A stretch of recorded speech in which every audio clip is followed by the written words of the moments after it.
Durante muito tempo se acreditou que a existência de serial killers era um fenômeno social exclusivo dos Estados Unidos.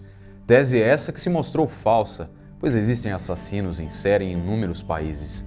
Porém, conforme as estatísticas divulgadas pela ONG estadunidense Murder Accountability Project, criada pelo jornalista investigativo Thomas Rex Hargrove e que utiliza um algoritmo para auxiliar nas diligências criminais, o país é recordista e só em 2018 existiam pelo menos 2.000 destes criminosos americanos em liberdade, dos quais se estimava que 30 ainda estivessem ativos, ou seja, matando.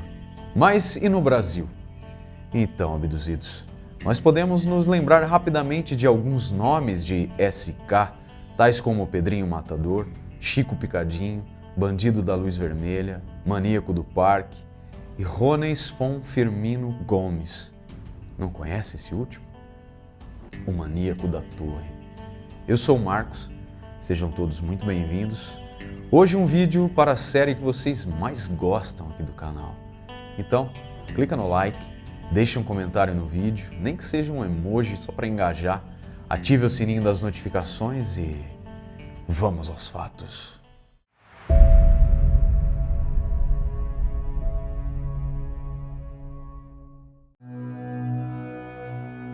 Jones von Firmino Gomes, que ficou conhecido como o Maníaco da Torre, nasceu em Maringá, no estado do Paraná, em 1975. Seus dados biográficos são poucos e giram principalmente em torno do fato de ser filho de uma prostituta cuja morte prematura, vítima de assassinato por esfaqueamento em Campo Mourão, outra cidade do estado, alegadamente causou a ele enorme trauma aos 7 anos de idade, fato que justificaria a sua posterior vida de homicida quando adulto. Pois bem, a alcunha de Maníaco da Torre, semelhante ao Maníaco do Parque, cujo caso relatamos recentemente aqui no canal, tem a ver com o local onde os corpos das vítimas eram abandonados. Nesse caso, em campos isolados próximos às torres de transmissão de energia elétrica, na região periférica da cidade de Maringá.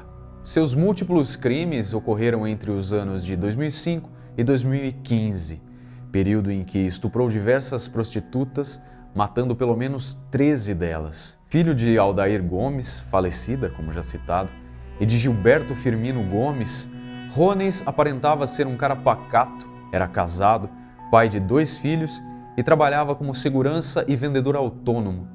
Contudo, tinha passagem pela polícia por receptação em 2011 e roubo a banco em 2002, agência no Ceasa, o que nos leva até mesmo a questionar como ele poderia conciliar esses antecedentes criminais com o emprego de segurança. As informações publicadas pelos jornais em 2015 nos informam que um repórter da região, especializado em coberturas policiais há mais de 30 anos, foi quem estabeleceu a conexão entre os vários crimes em circunstâncias parecidas e alertou a polícia. A partir dessa perspectiva, os investigadores passaram a trabalhar com a possibilidade de atuação de um assassino em série e elaborou-se um mapeamento de todas as mortes acontecidas durante uma década. As vítimas eram garotas de programa. E aqui vale ressaltar que a vulnerabilidade dessas mulheres já as tornou presas fáceis para outros predadores sexuais, cujas histórias são relatadas pelas crônicas policiais. Além dos riscos implícitos na atividade, isto é, os encontros fortuitos com desconhecidos, algumas tinham passagem pela polícia e aparentemente viviam distante das famílias, que não reportaram então os seus desaparecimentos. Até hoje, 2 dos corpos encontrados não foram identificados. Mas, em 27 de julho de 2015, quando num campo de Milharal, próximo de uma torre de energia, foi encontrado o corpo de Mara Josiane dos Santos, uma mulher de 36 anos, vítima de estrangulamento e despida, os policiais souberam que o evidente homicídio correspondia a outros tantos já mapeados e atribuídos a um único autor. Mara Josiane morava na cidade há 18 anos e deixava 2 filhos órfãos. Pelas informações disponíveis, sabemos que ela foi a 13ª vítima fatal do criminoso, mais temido e procurado na região naquela época. A cena do crime, ao ser analisada pelos peritos, ofereceu a prova que levou à identificação e prisão do suspeito em 72 horas após a descoberta do cadáver. Aproximadamente a 3 quilômetros de distância da vítima estavam as suas roupas e, ao lado delas, fragmentos de uma peça de carro na cor azul marinho em tom metálico. Foi a partir daí que se realizou o bom e velho trabalho de investigação, onde um dos policiais da Delegacia de Homicídios assistiu 300 horas de gravações de câmeras de trânsito da Avenida Morangueira, na região que daria acesso à estrada em direção ao milharal, onde esse último corpo foi localizado.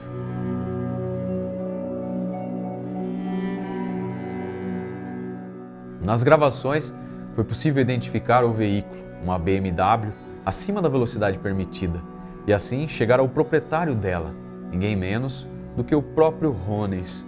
As fotos mostraram que o para-choque do automóvel estava quebrado, faltando o pedaço encontrado na cena do crime. Ao ser preso em 30 de julho de 2015, o suspeito assumiu a responsabilidade pelo crime e, de maneira bastante tranquila, descreveu vários outros homicídios. Também a sua motivação, ao afirmar que odiava prostitutas e contar sobre a perda da mãe na infância. Em depoimento, o assassino disse que teria matado outras 5 mulheres. No entanto, a polícia acredita que o número de vítimas seja maior.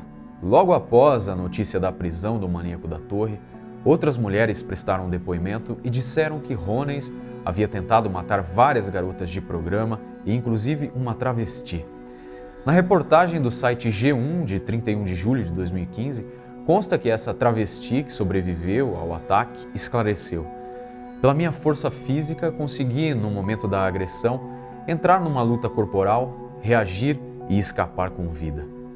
Sobre a escolha das vítimas, Rones disse que isso acontecia de forma aleatória e que, para evitar ser arranhado, o que poderia deixar vestígios nas unhas das mulheres atacadas, ele deitava o banco do carro de maneira a dificultar a reação delas e que geralmente matava as prostitutas que se recusavam a fazer o que ele queria. Isso supostamente foi o que ocorreu com Mara Josiane, que após ter se despido dentro do carro estacionado em um lugar escuro, se desentendeu com Rones sobre o uso de preservativo.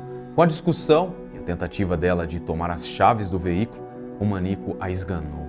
Com o objetivo de desfazer-se do corpo, seguiu para um milharal, mas ao perceber a movimentação de veículos próximos ao local, teria mudado de ideia, deixando ali apenas parte das roupas da moça e seguido até outra propriedade rural, onde, como de costume, arrumou o corpo e rezou pedindo perdão por seu ato e pela vítima.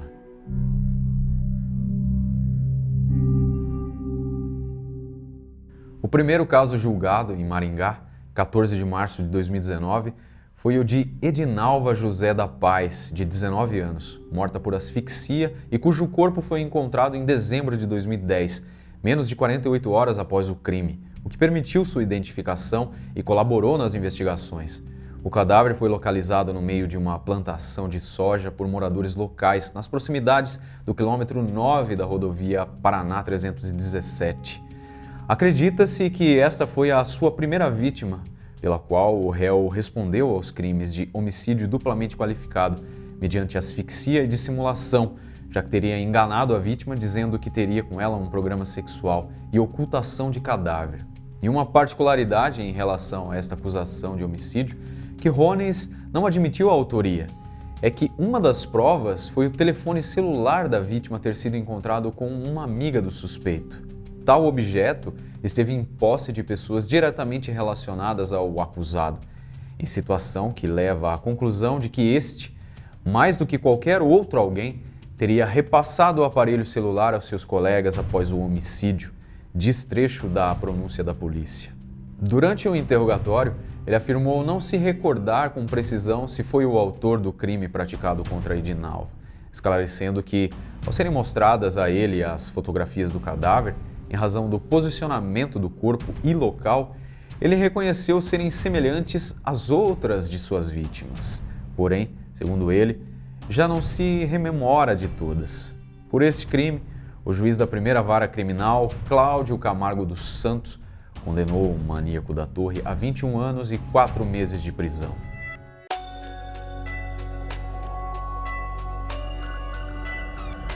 No caso de Mara Josiane, a última vítima, o acusado respondeu por ocultação de cadáver e por homicídio com 4 qualificações: motivo torpe, por asfixia, dissimulação, recurso que dificultou a defesa da vítima e feminicídio. No total, Rones responderá por 6 homicídios e ocultação de cadáveres. O trabalho de investigação do delegado responsável pelo caso, Dr. Diego de Almeida e equipe, trouxe tranquilidade à região. Também estiveram envolvidos o delegado-geral Dr. Júlio César dos Reis e o Dr. Osmir Ferreira Neves Júnior, delegado-chefe da 9ª Subdivisão Policial. Foram eles que colheram diversos depoimentos de vítimas e do próprio maníaco, que confessou à Polícia Civil não só o último crime que o levou a ser preso, mas também narrou de forma pormenorizada pelo menos 5 de suas execuções. Os julgamentos já realizados no Fórum de Maringá foram bem ocorridos, tanto pela imprensa como pelas pessoas que queriam acompanhar os trabalhos da Justiça. Os advogados de defesa tentaram desqualificar e minimizar as provas e afirmaram que iriam recorrer das sentenças. A esposa, conforme as últimas entrevistas, nunca desconfiou de que o marido era um maníaco e declarou: "Eu não consigo ver esse outro lado dele. Eu vou apagar esse lado. Para mim, nunca vai existir." Quanto a uma das irmãs de Rones, a narrativa dela é que o irmão sempre foi muito família e que teria passado por vários traumas emocionais, incluindo a perda de um filho de 4 anos de idade, que ao brincar em uma loja de conveniência num posto de gasolina, teria sido esmagado pela queda de um cofre abandonado no estabelecimento. Nós já estamos acostumados às alegações da defesa em relação à não imputabilidade dos acusados de assassinato por problemas mentais, não é mesmo? Pois bem, nesse caso, não foi diferente. Contudo, o laudo psiquiátrico forense assinado pelo médico psiquiatra Mauro Porco, respeitado professor de psiquiatria da Universidade Estadual de Maringá e coordenador do programa de residência médica em psiquiatria do Hospital Universitário de Maringá, indicou que Rones Fon tinha plena compreensão dos seus atos, apesar de ser portador de transtorno de personalidade antissocial, ou seja, apresenta indiferença pelos sentimentos alheios, desrespeito por normas, regras e obrigações sociais, baixa tolerância à frustração, baixo limiar para a descarga de agressão, incapacidade de experimentar culpa e aprender com a experiência, propensão para culpar os outros e tentar justificar seu comportamento, tendência para distorcer fatos e alta periculosidade. Outro trecho do documento esclarece que o acusado também apresenta falta de remorso ou de arrependimento, e esta ocorre porque o mesmo tem sua afetividade alterada, não tem angústia nem ansiedade. Sendo assim, o mesmo não sofre com a sua conduta patológica, embora possa causar sofrimento a terceiros com ela. Um sociopata.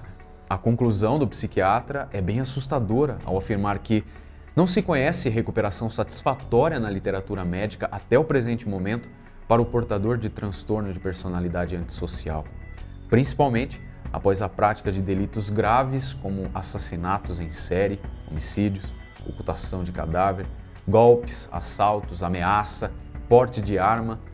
Não se conhece indivíduo portador dessa perturbação mental que tenha apresentado recuperação que permita sua reinserção segura em sociedade. Os caras que inventaram as saidinhas que o digam, né? As canetadas de um sociopata matam tanto quanto, hein? Enfim, se condenado por todos os crimes que já confessou, Rones Fon Firmino Gomes pode pegar até 180 anos de prisão em regime fechado, dos quais, como já é de nosso conhecimento, cumprirá 30 anos no máximo. E bota máximo nisso, hein? E, para fechar, como última referência ao advento dos serial killers nos Estados Unidos, devemos citar que as estatísticas apontaram que em 1987 houve o pico ou a maior quantidade dessa classe de criminosos em ação no país. Por isso que o perturbador filme O Psicopata Americano se passa neste ano. E para quem não conhece, fica aí a dica, vale a pena conferir a hipnótica atuação de Christian Bale no papel de protagonista. É isso, abduzidos! Espero que tenha apreciado o conteúdo de hoje, deixe seu comentário. Eu vou ficando por aqui, obrigado por assistir e até o próximo vídeo.